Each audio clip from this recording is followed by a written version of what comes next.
All right. So last week we got about halfway through Song of Solomon chapter 8. We are going to be finishing here in Song of Solomon tonight and starting Ecclesiastes. As we talked about last week, if there are two things to take with regard to the teaching and the wisdom of the Song of Solomon, one is the great blessing of the relationship that God has established between a husband and a wife. That is to be respected, that is to be cherished, and it is not to be profaned by what man tends to do things out of order. The other thing is to recognize the continual calls, as we see here in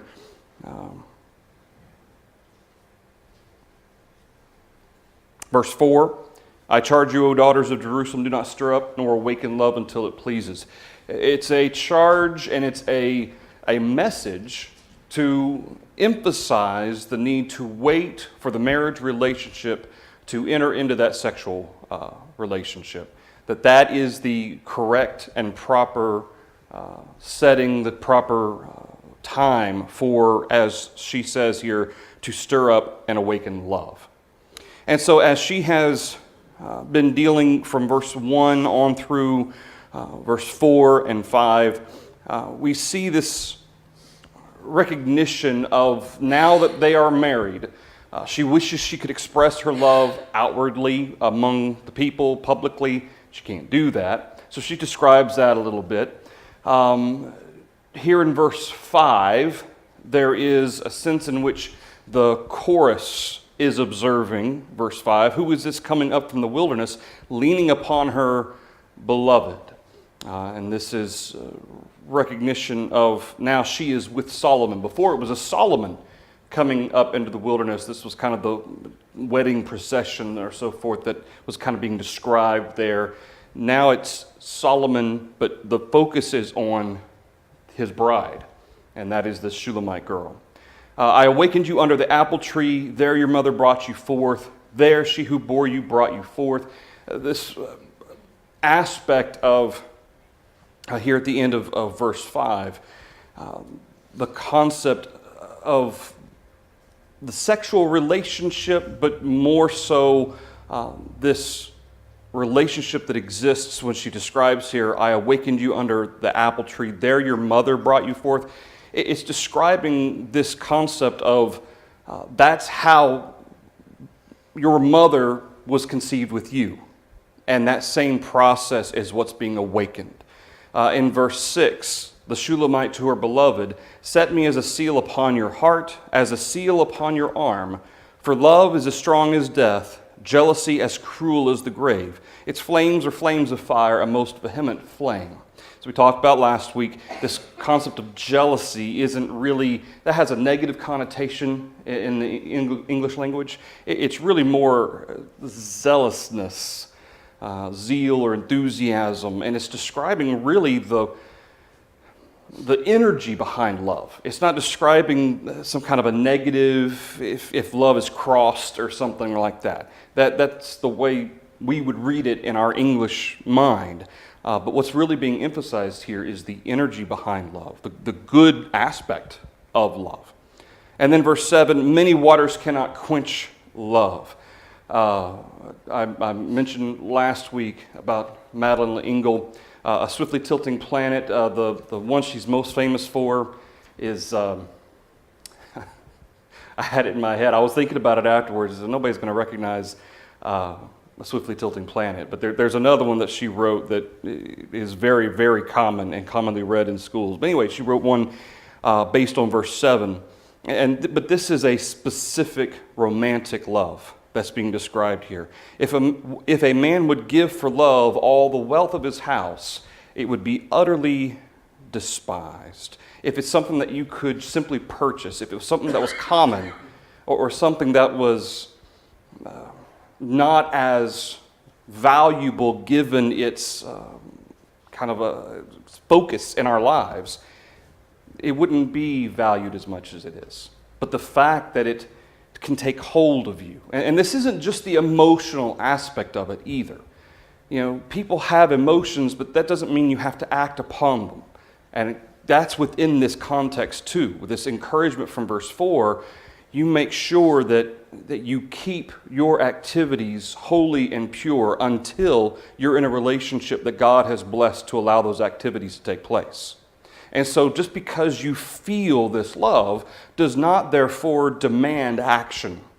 And that's kind of an written kind of a theme throughout here in the Song of Solomon. That just because you care deeply for somebody doesn't mean that I can then do what I want with them and we don't have to be married.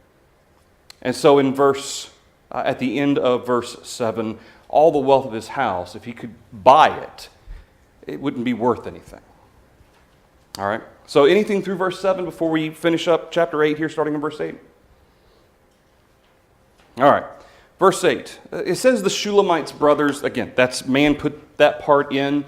It's an assumption. I tend to look at this as continuing the chorus from earlier.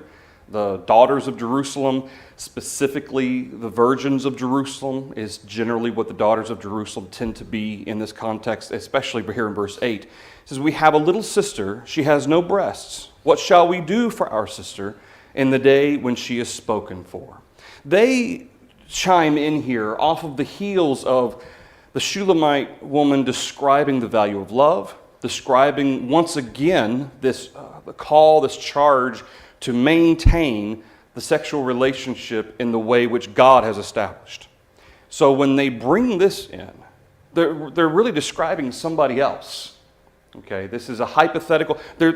We have another sister, but she's young. And that's what's being described here. What shall we do for our sister in the day when she is spoken for? So here's a sister that we have, and by sister they mean a fellow virgin, but she's not old enough yet to enter into marriage. What shall we do for her when in the day that she's spoken for? How can we prepare her? How can we help her? Verse 9, if she is a wall, we will build upon her a battlement of silver. If she is a door, we will enclose her with boards of cedar. Verse 9 describes what their action is going to be. How can we help her? We're going to help protect her, and that state of virginity is what's being described in verse 9. Okay, a lot of the Song of Solomon, we do have Solomon's perspective in all of this, but he writes this really, kind of the main focus is the woman's perspective. And like we said, in many ways, the Song of Solomon, and throughout all of the Bible, Old or New Testament, is very unique in its message, first of all, the eros type of love being described, but also from the female perspective being emphasized more so than even Solomon's. And so here in verse 9, she's young. What are we going to do for her? We're going to help her. We're going to, especially in the day that she's spoken for, just because she's spoken for doesn't mean she's married yet. She may be spoken for, and there may be a love kindling between her and her beloved, as being described in the first couple of chapters of Song of Solomon before marriage. But we are going to make sure, we're going to do what we can to help her to keep that relationship pure until she's married. That's what's being described in verses 8 and verse 9. That's the importance, and that's really what the purpose of it's really built off verse 4, the emphasis of this. And then, of course, the fact that there in verse 7, that this is the value of love. This isn't just the sexual act. This is the love that is behind it, that motivates it. That's what's being emphasized here. You can't purchase that. That is something that's either there or it's not. And so here in verses 8 and 9, that's what's built on this, is that we will take care of her, we'll emphasize to her, we'll teach her the fact that this is how God has ordained the beauty of marriage and the blessings associated with it, and they're not to be enjoyed before marriage. Anything through verse 9. And notice the idea of building upon her a battlement of silver and then enclosing her with boards of cedar. These are expensive, but also they provide a sense of security also. The imagery, there's a sense of Remember how before, when the woman was describing in chapter 3 regarding the watchman and the wall, and of course we talked about that in context to the state of her virginity, but also the watchman being a representation of the law, and the law protecting that state and exalting that state. So they're describing a battlement of silver if she is a door will enclose her with boards of cedar. And that term door or gate, that has been referenced before. Remember, now that she's married, earlier in chapter 8 and in chapter 7, she describes how that the gates of the city are now adorned with flowers. And it is that sense in which that state of virginity is no longer there. The gates are open.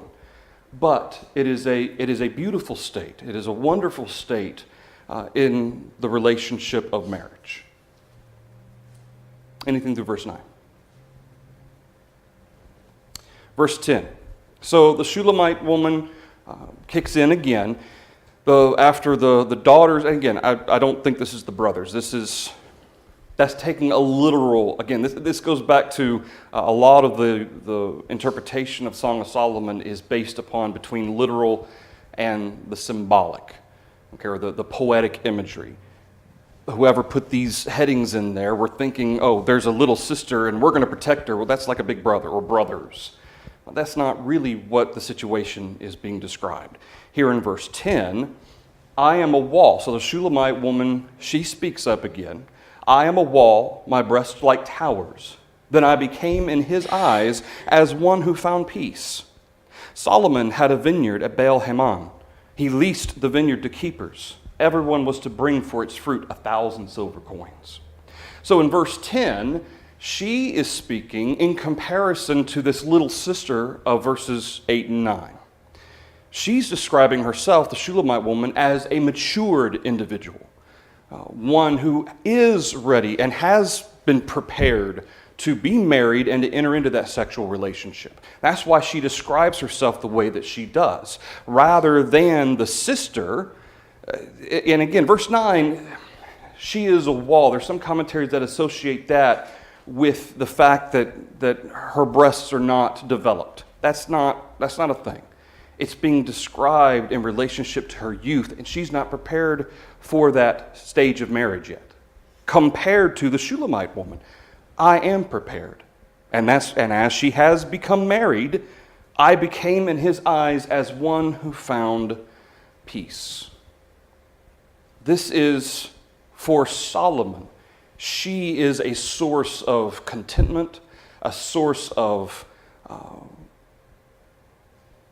peace. I guess that's the best word for it. That's why she says it the way that she does. She says, I became in his eyes as one who found peace. No longer are the battlements in place. No longer are the watchmen guarding the gate. There is now peace, not only for Solomon, but for her as well. And for the two of them as a couple, as a husband and a wife.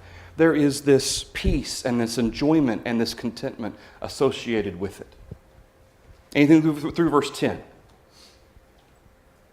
Verse 11 and verse 12 are a lot of commentaries, and even Garrett's commentary that I've been referencing throughout this study, even he's a little confused by verses 11 and 12.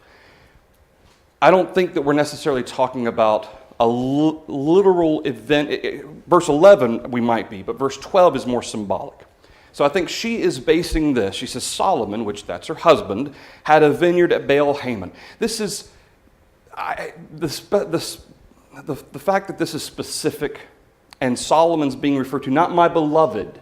Okay, I tend to think of this as more literal than the other imagery that's been described. Okay, especially when Solomon has been mentioned earlier, there is a literal aspect to this. Solomon is specifically being described. So I believe in verse 11, she's saying, let me take a real life situation or a real life event and let me utilize that real life event to relay symbolism. And I think that's what she's doing here in verse 11. Solomon had a vineyard at Baal Hamon. I think he really did have a vineyard at Baal Hamon. He leased the vineyard to keepers, so he owned it, but he leased it to these people who would take care of it. Everyone was to bring for its fruit 1,000 silver coins. This was the cost of enjoying that fruit. 1,000 silver coins. Commentators are linking that to the 300 wives and the 600 concubines, or the 700 concubines, or vice versa, whichever way it was. I don't think that has anything to do with it. I don't necessarily think that 700 and 300 were necessarily an exact figure.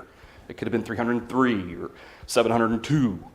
But regardless, verse 11 is describing the fact Solomon owns this piece of land. He leases it to keepers.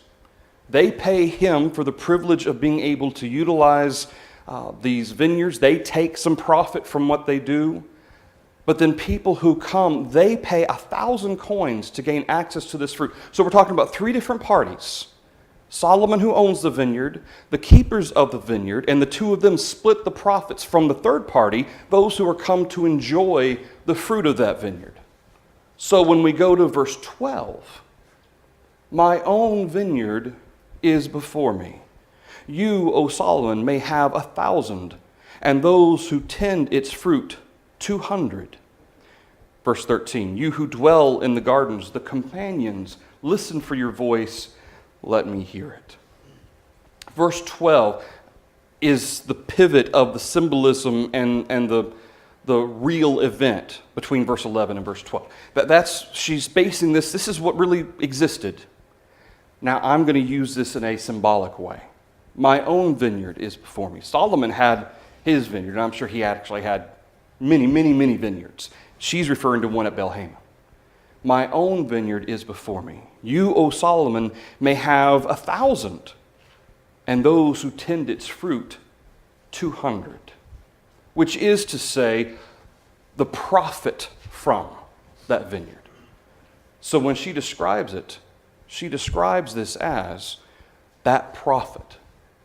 And she's describing herself as, and really more broadly, the love between her and Solomon as a vineyard. There is this specific vineyard. Remember earlier she described, in the context of just kind of describing the season of spring, let us check to see if the vines are bearing fruit and so forth. And it was all this representation of love and really kind of an allusion to the sexual relationship. She's carrying that on here. My own vineyard is before me. She is the keeper of this vineyard. She is the owner of this vineyard. Solomon may have 1,000. Those who tend its fruit, 200. Which is to say that the blessings of the relationship are for Solomon. That's why the contrast between 1,000 and 200. Some people try to make a big deal about, well, that means she's sharing her love with somebody else too on the side. I don't believe that's it at all. It's the comparison. Solomon gets 1,000. Everybody else, it's that expression of love, that relationship that exists, it's reserved for Solomon. As opposed to Solomon's vineyard, who he hired, or leased keepers, and then anybody who wanted could come and buy it. That's not the case for me. My vineyard is for Solomon and him alone. Thoughts through verse 12. I know that's kind of a difficult element to kind of, because haven't had really that kind of a quick real event symbolism off that real event here in the letter or book of the Song of Solomon. But I think that's what's taking place here in verses 11 and 12. Because it fits within the broader context here at the end of this song. Any thoughts or comments through verse 12? All right. And notice that she's speaking directly to Solomon there in verse 12. She's speaking regarding her devotion to him. She's just speaking to the fact that this is something I'm keeping for you.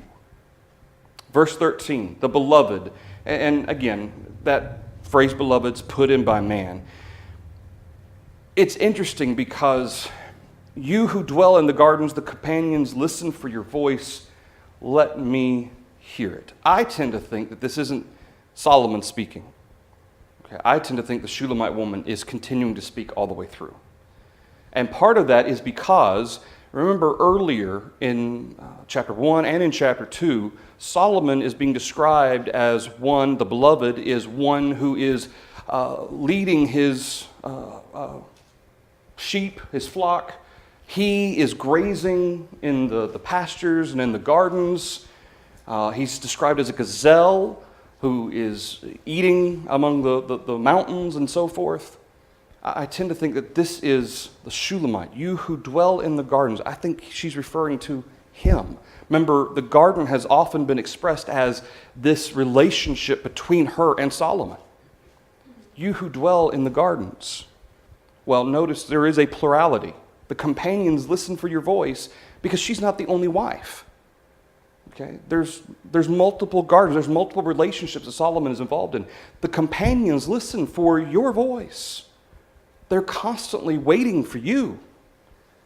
Let me hear it. She wants to have that time with Solomon. And given the fact that this is, again, within the context of the song, this is Solomon's favorite, she's wanting to utilize that relationship and to be able to spend more time with him.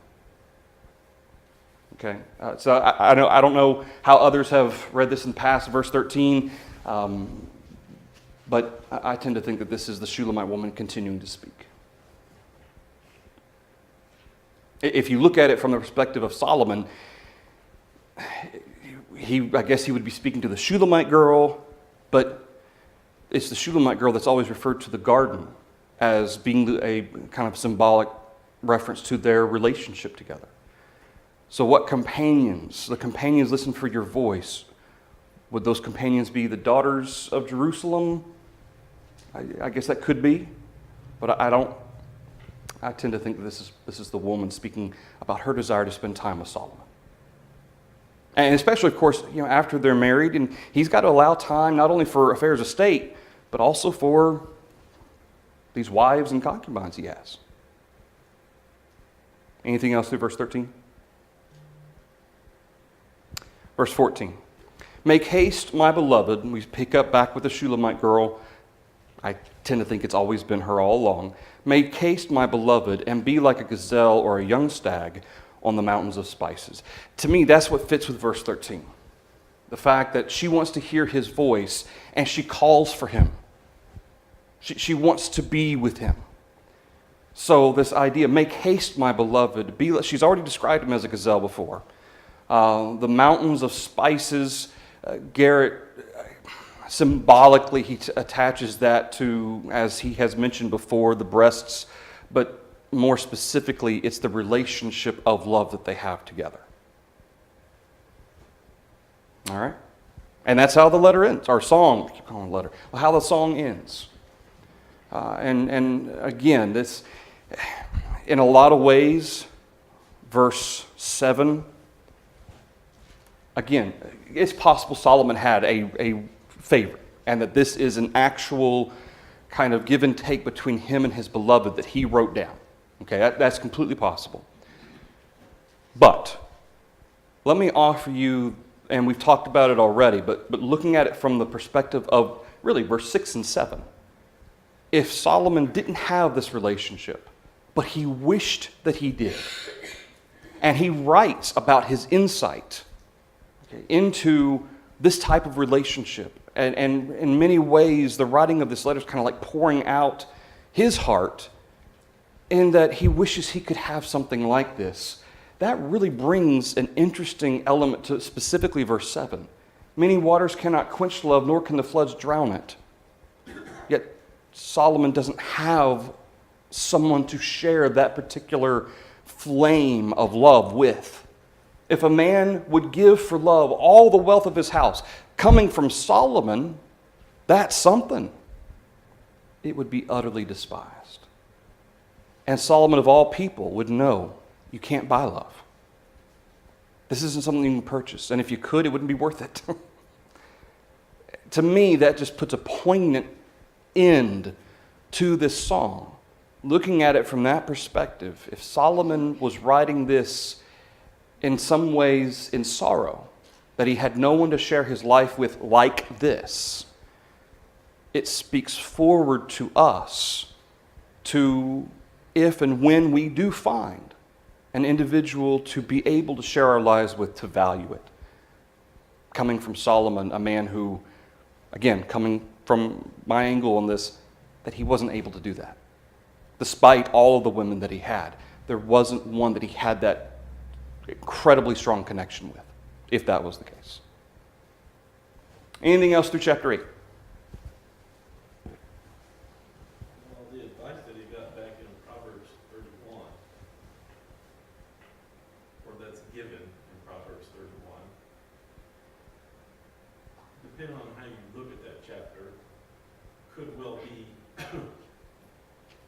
kind of looking backwards at the advice he was given that he did not heed to. Talking about the virtuous woman.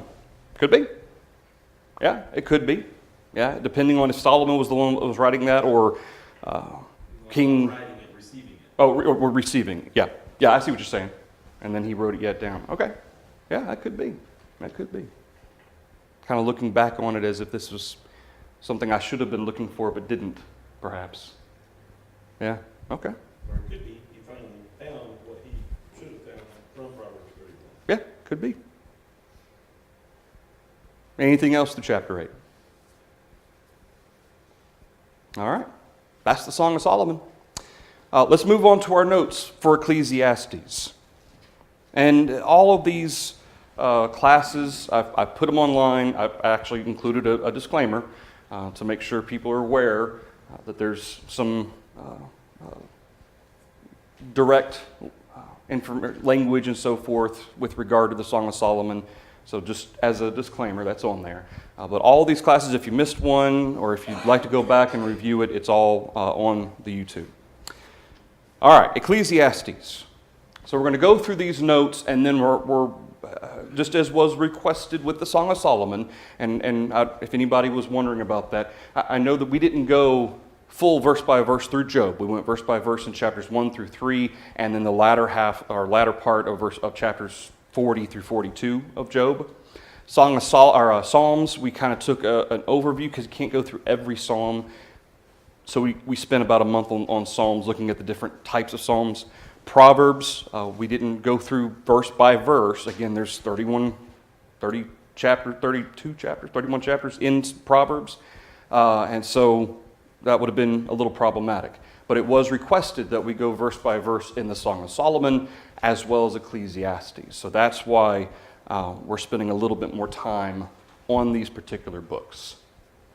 All right, so the original Hebrew title of the book of Ecclesiastes is, and I'm not going to try to pronounce it, but it means preacher or teacher. In fact, some of your Bibles actually bear that out, that this is Ecclesiastes. It's being the teacher, the preacher is referenced in some of your headings for Ecclesiastes. To say that the authorship of the book has been hotly debated is an understatement. However, all provable evidence points to Solomon as being the author, given that all other suggestions to the contrary face extreme hardships in proving that Solomon is not the author. And that's very important to note, because no matter how people try to look at this, there's an understanding that the way this is presented. Let me open this up a little bit here. No, that's not what I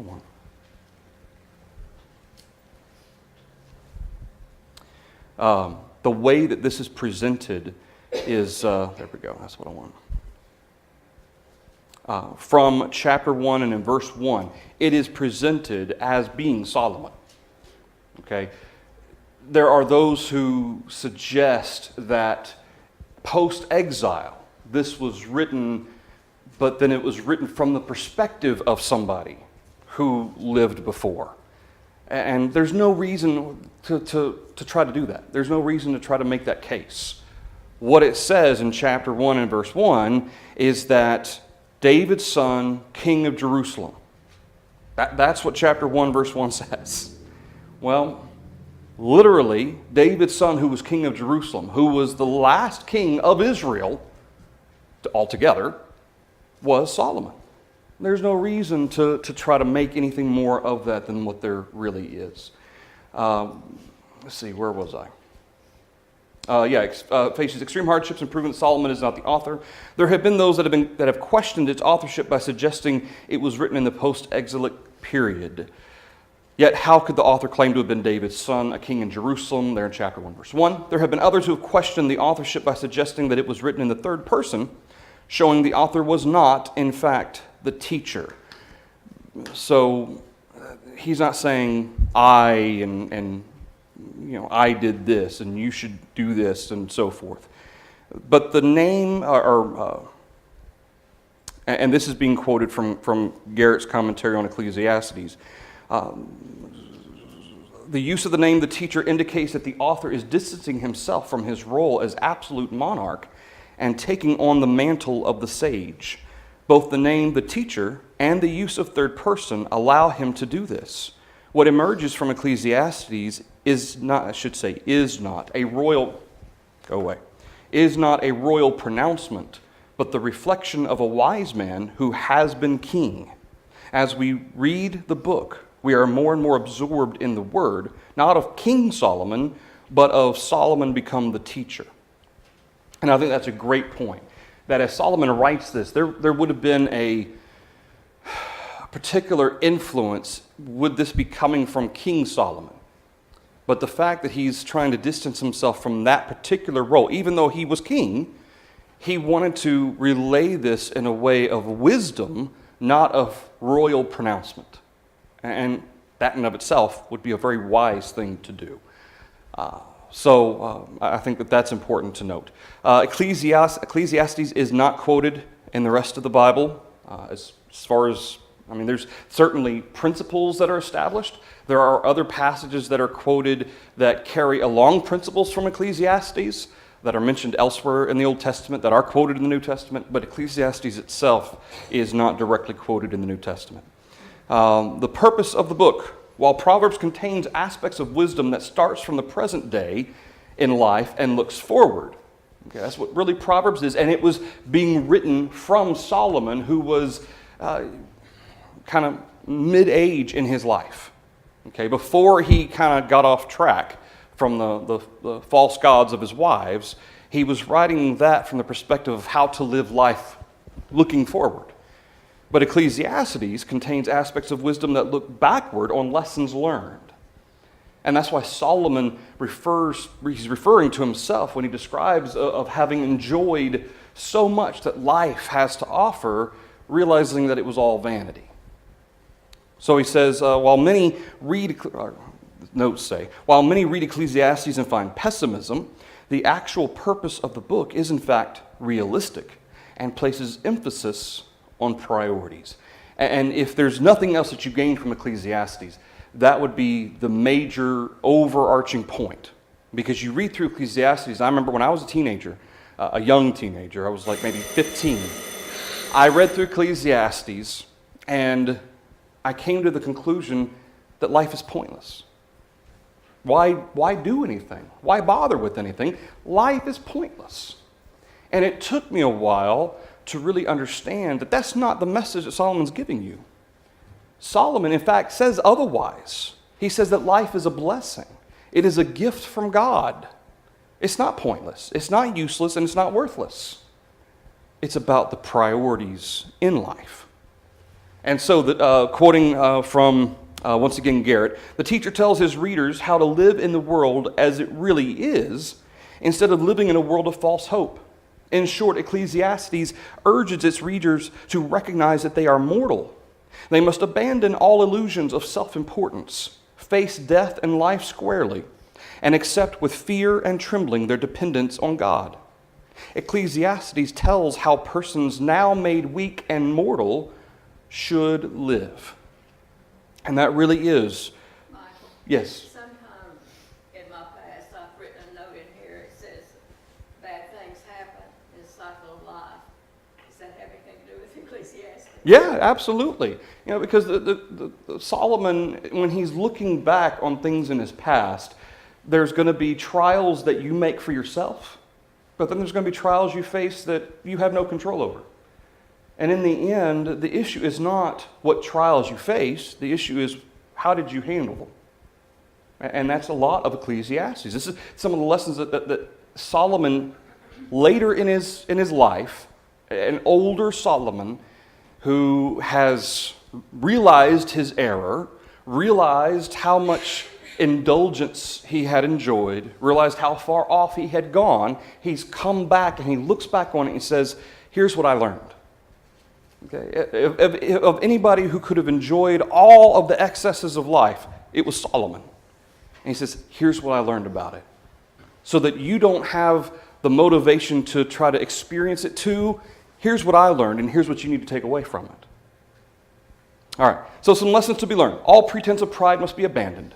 Solomon makes the case how that each generation comes and does not regard the generation that came before it. We see that in chapter 1. In the end, we will not make a lasting impact on our generation, and nothing we do physically in this world will stand the test of time. That's depressing, though, isn't it, to think about?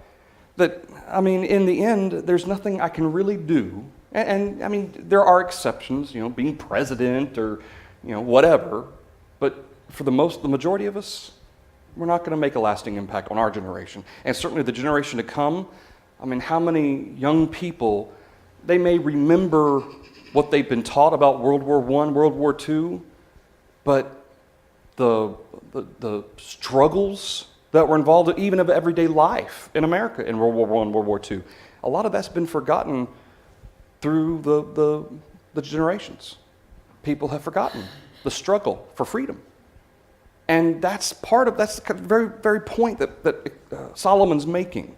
Therefore, while we can take a level of personal pride and accomplishments, we see that in chapter 3, we should understand that in the long run, they're not going to be forever, which means that in the long run, they're not what's important. Life should be enjoyed for what it is. It is a gift of God. While pleasure is not a goal unto itself, man should value the fleeting joys that life provides, all while serving the Lord. The temptation of the pleasures of life does not encourage moderation or self-control, yet Solomon reminds us that we should enjoy life and understand that the joys of life are gifts from God. This is, of course, not justification to do what we want. That lends to the conclusion in chapter 12. And then we must hold God in reverence or revere God. To refuse to revere God is to ignore His power, His judgment, and our dependency on Him. As we consider the vanity of life, our respect and reverence for God comes to the forefront, realizing that He alone is our hope for a future after this life. And that's really what the point of Ecclesiastes is all about. When you think about the fact, let us eat, drink, and be merry, for tomorrow we die, that concept, that phrase, coming from two different standpoints. If I'm not living and serving God properly, there is a sense in which life means nothing. There's really no point to anything. Let's live it up while we can. But coming from a Christian perspective, eat, drink, and be merry, for tomorrow we die, there's an understanding of enjoying what God gives us within His direction, within His guidance, and the restriction of what He says, but to realize that none of this matters. My priority is to get to heaven. And so make now the most important time you have, because tomorrow may not come. All right, we'll stop there. The brief outline of Ecclesiastes, we may touch on that a little bit next time, but we're going to start Ecclesiastes chapter 1 next Wednesday night. Thank you, everybody, for the thoughts and comments, and thank you for being here for the conclusion of the Song of Solomon.